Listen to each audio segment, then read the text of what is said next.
Sacred Space. So welcome back again to the second part of Sacred Space. My name is John Keeley. Thank you again for joining me this morning, and also still joining me here inside the studio, I've got Shane Ambrose and a special guest joining us this morning from the other end of the country, actually, Bishop Donal McKeown, who's the Bishop of Derry. Good morning to you, Bishop. How are you? Morning, John. Good morning, Shane. Good to be in touch with you. Thank you very much indeed. Bishop Donal was actually attended the 15th Synod of Bishops recently held with the topic Young People, Faith and Discernment. So we said we'd touch base with Bishop Donal this morning, maybe to give us all a little bit of an idea as to what happened, and maybe we could start off with a very basic question, Bishop Donal. What is a Synod of Bishops? Well, the Synod, as we know it nowadays in the Catholic Church, began after the Second Vatican Council, where all the bishops had gathered essentially for 3 years to look at all sorts of issues regarding the Church in the modern world and so on. And following on that, Pope Paul VI suggested that every 3 years a selection of bishops from each country, rather than all the bishops, should gather to advise the Pope of the day on a range of issues. So the first of the synods began in 1967, and as you suggest, this is the 15th of those. They happen essentially every 3 years. And I suppose the synodal process, it comes from two Greek words, synodos, which means a walk together. It's meant to be not just a group of people advising the Pope, but a journeying together on a particular topic, seeking to discern what the Lord is saying to his people in the current situations on a particular topic. So there have been all sorts of topics down through the decades. And as you say, this one was on young people, faith and vocational discernment, following immediately on the previous synod of 3 years ago on the theme of the family. Okay, so this particular synod, but first of all, who chose the topic and when was that decided? Is it the Pope or...? My guess is that there was some decision taken even before the Synod on the family, that once that was looked at, then they could could move on to another cognate theme, namely how do we hand on faith to young people, and inevitably the family came up as a significant issue in that context. But there is an election by those who are sort of synodal fathers, as they call them, electing people from different continents in the world, and they set up the council of the Synod, and obviously with the Holy Father then they pick the theme for the next one. So I've no idea what the next theme will be, but please God it'll be in the year 2021. But sorry if I could just jump in there, Bishop Donal, the Synod in 2021, that's kind of the normal every 3 years, but is there a special one next year on Amazonia? This is there are the range of other local synods, yes. But in terms of a synod for the whole worldwide church, the next one will be in 2021. Okay. You're correct. There's one for Amazonia, for that particular area of Latin America, coming up early next year. But those are regional ones. The main worldwide universal general synod takes place every 3 years. Okay. So coming back to this particular one, Bishop Donal, what was the purpose of this synod?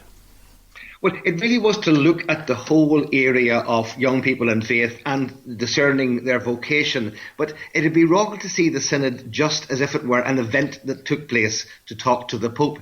There had really been a whole journey building up to the Synod in the sense of an early document. Every Bishops' Conference around the world was asked to have a questionnaire filled out, have questionnaires among young people in their own countries. The Irish Church did that. Then that was all sent off to Rome. Then there was an experts conference, I think about 18 months ago, and then there was a document early in 2018. There was the main week-long conference of young people in Rome leading up to Palm Sunday, a full week there, and then that all led to the final instrumentum laboris, the working document that came out after Easter. So this really is seen as a stage in a process, trying to gather opinions, trying to gather insights, trying to have dialogue with young people to look at the main issues, and then the Synod really focused on dealing with the working document, the instrumentum laboris, to try and reach some sort of conclusions together, taking all the work that was done in advance and using the synodal process to discern God's way forward.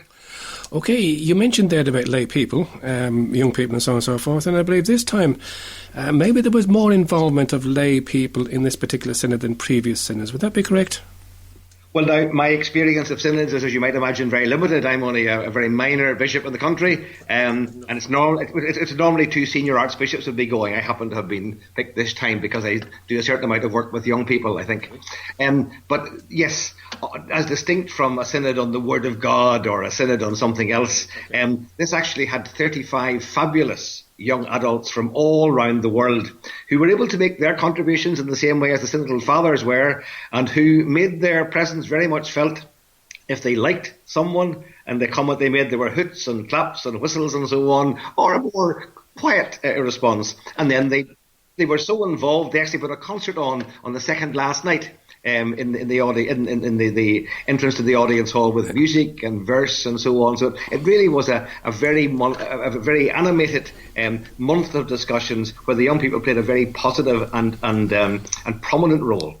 Yeah, I was listening to some of the reports on EWTN each evening, and certainly the young people seemed to be enthused from this angle, is that they felt that they were being heard.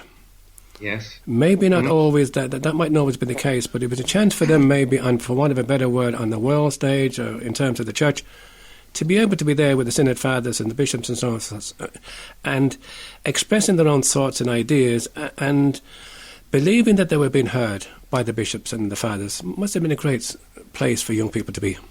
And I think there were three distinct stages to the Instrumentum Laboris, the working document, and to the essentially 3.5 weeks of the Synod.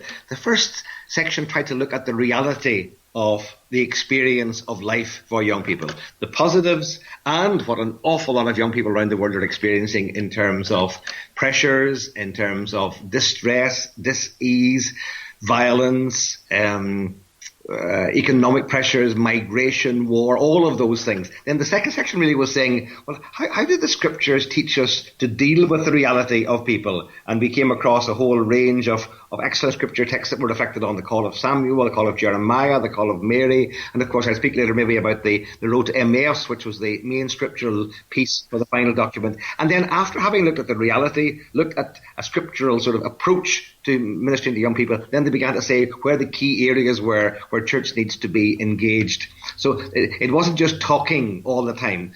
And as well as having the general sessions where young people could contribute, there also were, I suppose, about 15 language groups, and 4 or 5 were English. And of course, there was a number of young people in those who made fabulous contributions, certainly in our English group.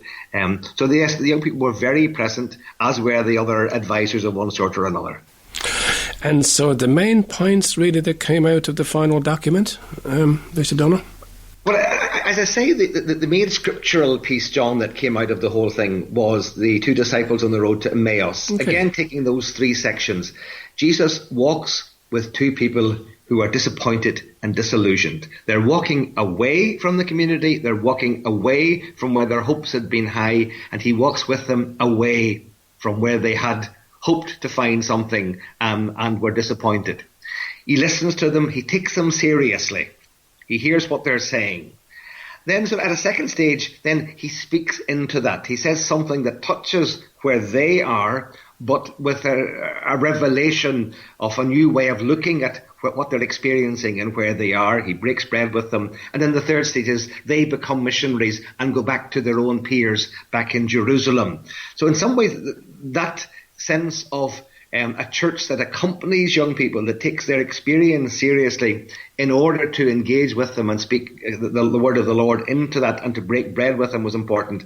And I think the other element that came out very strongly in the final document was the experience of synodality, of journeying together, of listening carefully to what other people were saying, and then seeking to distinguish what the Lord's saying to us in the middle of that. So it wasn't just talking about young people, it was talking about a different way of being church, where the emphasis was on accompanying young people on their journey, primarily helping young people to be equipped to be peer ministers to their own generation. And of course, it came out from, as far as I'm concerned, that the youth who attended there, again, felt that they were listened within that context of that synodality. And they spoke with great passion. I remember one young man from Micronesia or Polynesia, down that direction, sort of said, all these things are afflicting young people in our area. But when we are in trouble, we want to find pastors, not Pharisees. There was that level of passionate desire for the fullness of the gospel to be proclaimed, for warm-hearted ministers of the gospel to be available to them, who take their reality seriously. So they weren't saying water anything down. They were saying, be with us as pastors who can help us understand how to transform our disappointment into new hope, how we can look at cross and find resurrection lurking behind it. So I think that it was a passionate synod in that warm sense, where we were not just talking about young people, but with young people. And you've sort of mentioned there that there were people from different parts of the world. Young people from different parts of the world would have different issues and different emphasis on what's important to them. What might be important to the Western Church might be different to somebody from the African nations. Would that be right? You are right. And yet I think in the globalized world, the experience of many young people where they're all digital natives, to use a phrase that appeared a number of times during the month. In a globalized world, all of them have access to the internet. All of them are aware of what's going on around the world. All of them share in those fears of the future, of fragmentation, of excessive nationalisms, of conflict, of migration. They actually are much more united around the world than you might imagine. Though you had bishops in some countries saying, in our country, the young people are thriving in church. They're coming in their droves. There's great energy about them. Persecution was an experience of some other countries as well. But it was remarkable how much they shared in terms of the experience of life, as well as the things that distinguished them in one country or another. And was there a letter written by the bishops to the youth? There was. That remains to be published. It actually was a simple letter, essentially a one-page letter, reaching out to young people to say, not that we want to do things for you, but we want to engage with you in the reality of your joys and hopes, your disappointments and your failures, all of those things. It really was just a commitment to try to ensure that national churches and parish communities engage with young people, taking them seriously, walk with them. Because unless we're making new disciples for Jesus Christ in 2018, in 50 years' time, there'll be no disciples at all. That's right. I suppose the question would be now, what happens now, Bishop Donal? Well, I think there are two things. One is that the tradition has been that the final document is presented to the Holy Father, who then would publish a document. In other words, the document from the Synod on the Family led to the papal document, Amoris Laetitia. The one prior to that on New Evangelization led to Evangelii Gaudium and so on. So traditionally, the Pope would write a document following all the recommendations of this. But secondly, the document's clear enough itself. The whole thrust now has to be saying, well, what's the church in Ireland, or the church in Iceland, or the church in wherever else going to do about it? Mm-hmm. And that's really back in our court, because what happens at a synod can't change what happens in Inchicore. That's entirely up to ourselves to put into practice, to find ways of engaging with young people. So we actually are having very early, in fact on Monday, we're having a meeting with youth directors and leaders in Maynooth, Archbishop Martin and myself, to reflect with them on what we heard and to say, well, how can we actually put that into practice in Ireland, facilitating training of young people? How can we engage with them? How can we walk together, seeking to build disciples of Jesus in a world where there's so much distress and pain and mental illness, and where we're losing far too many young people for want of a reason for living? So it's down to us in Ireland to do our bit. Please God, Pope Francis will write a document as well, but it's up to us to decide what we're going to do in our country. Mm-hmm. And tell me, have you got a message yourself for the youth? I mean, you just mentioned early on, Bishop Donal, that you spend quite a bit of time with the youth. What sort of message would you like to bring back from the Synod to the youth? Well, I was a school teacher and school principal myself over the years and have been involved in a whole range of activities. I think what I came back with was a wonderful sense of energy, that there's so much goodness out there in so many young people who are dying to be taken seriously, and so much pain out there in so many young people as well. But I think we recognise there's a need for huge amounts of good news in what really is a very depressed, sad, fragmented Ireland nowadays. We need people who will be witnesses to good news, to the hope for resurrection. Also with a clear emphasis in terms of vocations on the need for the formation of a new generation of clergy who will have warm hearts to walk with young people.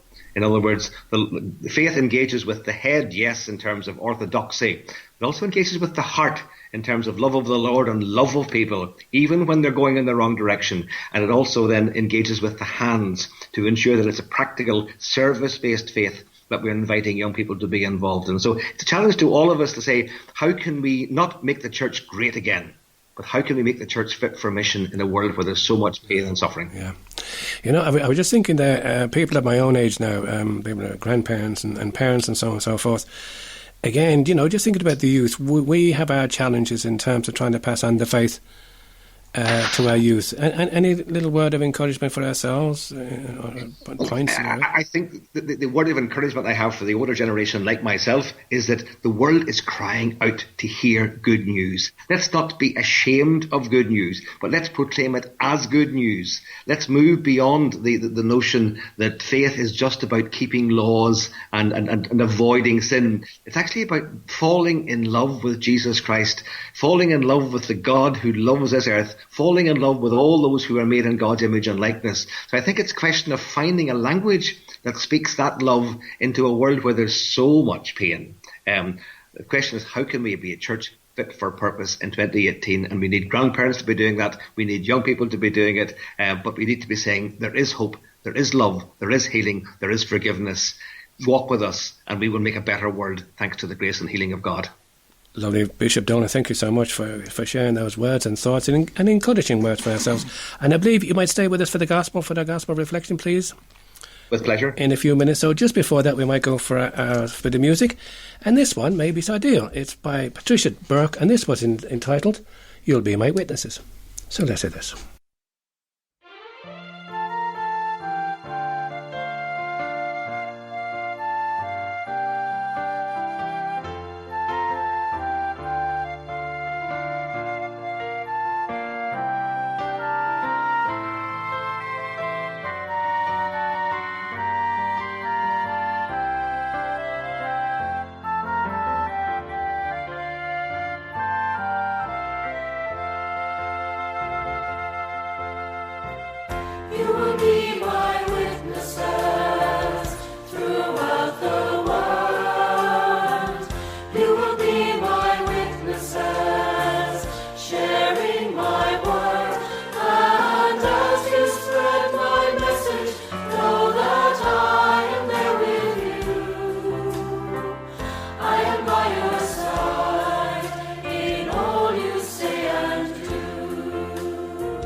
The Spirit of the Lord is upon you, just as His Spirit came upon me.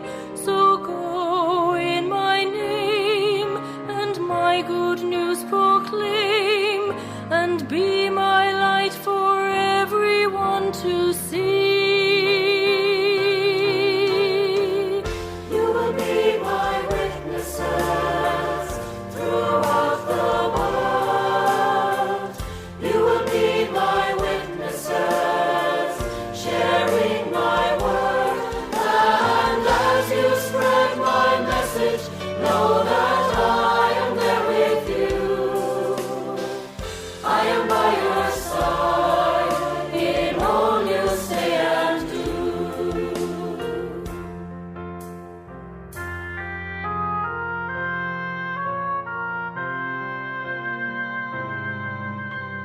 Share my compassion on your journey.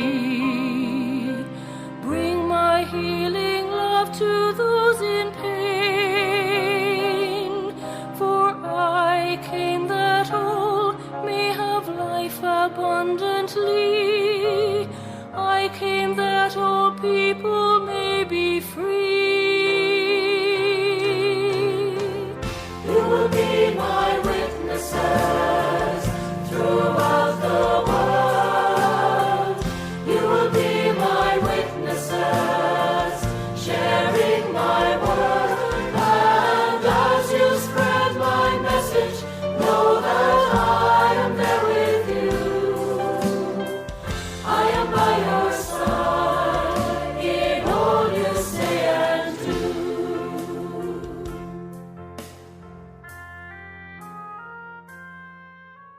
sacred space.